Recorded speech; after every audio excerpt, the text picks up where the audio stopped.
dongeng, dan legenda. Cerita Rakyat Bujang Paman dari Sumatera Barat.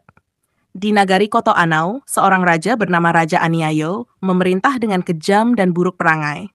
Ia gemar berjudi dan tak segan berlaku kejam, bahkan terhadap keluarganya sendiri. Raja Aniayo memiliki istri bernama Putih Bungsu yang memiliki 6 saudara kandung, namun mereka telah lama merantau dan berhasil dalam usaha mereka. Pembunuhan dan warisan harta Raja Aniayo berusaha menguasai harta saudara-saudara Putih Bungsu dengan cara yang licik. Ia memerintahkan orang-orang kepercayaannya untuk meracuni ke-6 saudara istrinya. Setelah mereka meninggal, seluruh harta diwariskan kepada Putih Bungsu. Raja Aniayo terus meminta harta kepada Putih Bungsu, yang selalu dihabiskan di meja judi. Ketika harta tersebut habis, Raja Aniayo marah besar dan memerintahkan para prajuritnya untuk membuang Putih Bungsu yang sedang mengandung ke hutan. Kehidupan di hutan dan kelahiran Bujang Paman. Di tengah hutan, Putih Bungsu hidup sendiri, memakan buah-buahan, umbi, dan dedaunan yang ada. Ketika saatnya tiba, ia melahirkan seorang anak laki-laki yang diberi nama Bujang Paman. Kehidupan di hutan mengundang perhatian hewan-hewan yang membantu mereka dengan mencarikan makanan. Hewan-hewan tersebut menjadi sahabat Bujang Paman, mengajarinya cara memanjat dan memilih makanan. Bujang Paman merantau. Setelah Bujang beranjak remaja, ibunya menceritakan siapa ayahnya. Bujang memutuskan untuk merantau mencari pengalaman hidup dan menemukan ayahnya. Ia bertemu dengan Mande Rubiah, yang kemudian mengajak Bujang beserta ibunya tinggal di rumahnya. Bujang bertugas menggembalakan sapi-sapi milik Mande Rubiah. Setelah merasa cukup pengalaman, Bujang memutuskan untuk kembali merantau dan tiba di daerah Muaropane.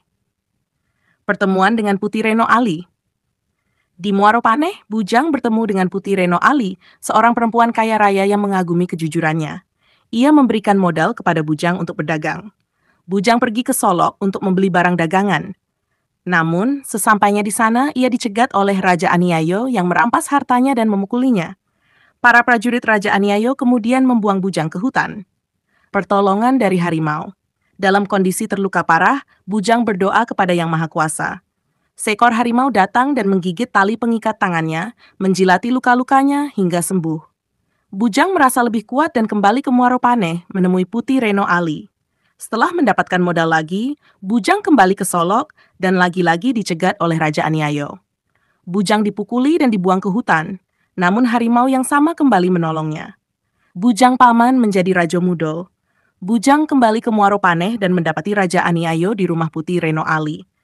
Raja Aniayo marah dan memerintahkan prajuritnya untuk memancung Bujang. Bujang mengungkapkan bahwa ia adalah anak Raja Aniayo dari Putih Bungsu. Meskipun Raja Aniayo tahu dalam hatinya bahwa Bujang adalah anaknya, ia tetap tidak mengakuinya dan menyerang Bujang. Namun, serangan tersebut tidak melukai Bujang karena kekuatan yang ia dapatkan dari harimau. Bujang akhirnya menyerang balik dan menendang Raja Aniayo hingga tewas. Para prajurit Raja Aniayo bersujud di hadapan Bujang, memohon ampun. Rakyat nagari Koto Anau menyambut gembira kematian Raja Aniayo dan sepakat mengangkat Bujang Paman sebagai raja baru dengan gelar Raja Mudo. Bujang kemudian menjemput ibunya dan Mande Rubiah untuk tinggal di istana dan menikahi Putih Reno Ali. Kesimpulan cerita rakyat ini menggambarkan perjuangan hidup Bujang Paman dari penderitaan hingga menjadi raja yang bijaksana. Rakyat Koto Anau akhirnya hidup dalam damai di bawah kepemimpinan Raja Mudo yang adil. Setelah Bujang Paman menjadi raja dengan gelar Raja Mudo, ia memerintah dengan bijaksana dan adil, membawa kedamaian dan kesejahteraan bagi rakyat Koto Anau. Kehidupan di nagari tersebut berubah drastis dari sebelumnya yang penuh dengan ketidakadilan di bawah pemerintahan Raja Aniayo yang kejam. Putih Reno Ali dan Putih Bungsu di istana Putih Reno Ali yang telah membantu Bujang Paman dalam perjalanannya menjadi permaisuri yang dicintai. Putih Bungsu, ibu Bujang Paman, juga tinggal di istana bersama mereka, menikmati kehidupan yang damai dan penuh kebahagiaan. Mande Rubiah, yang telah memberikan tempat berlindung kepada Bujang dan ibunya, juga tinggal di istana dan diperlakukan dengan hormat. Kemajuan dan kebahagiaan di Koto Anau. Di bawah pemerintahan Raja Mudo, nagari Koto Anau mengalami banyak kemajuan. Raja Mudo menerapkan kebijakan yang adil dan bijaksana, meningkatkan kesejahteraan rakyatnya. Pasar-pasar berkembang, pertanian dan perdagangan meningkat, dan rakyat hidup dalam damai dan kebahagiaan. Penghargaan dan pengakuan. Rajo Mudo mendapatkan banyak penghargaan dan pengakuan dari daerah-daerah lain karena kebijaksanaannya dalam memimpin. Ia sering diundang untuk memberikan nasihat dan berbagi pengalaman kepemimpinannya dengan pemimpin-pemimpin lain. Di bawah kepemimpinannya, Koto Anau menjadi teladan bagi nagari-nagari lain. Akhir bahagia. Kisah Bujang Paman mengajarkan nilai-nilai keberanian, kejujuran, dan kebijaksanaan. Bujang Paman, yang berasal dari penderitaan dan kesulitan, berhasil mengatasi semua rintangan dan menjadi raja yang dihormati dan dicintai. Kehidupannya yang penuh liku menjadi inspirasi bagi banyak orang untuk tetap berjuang dan tidak menyerah dalam menghadapi kesulitan. Legenda yang terus hidup.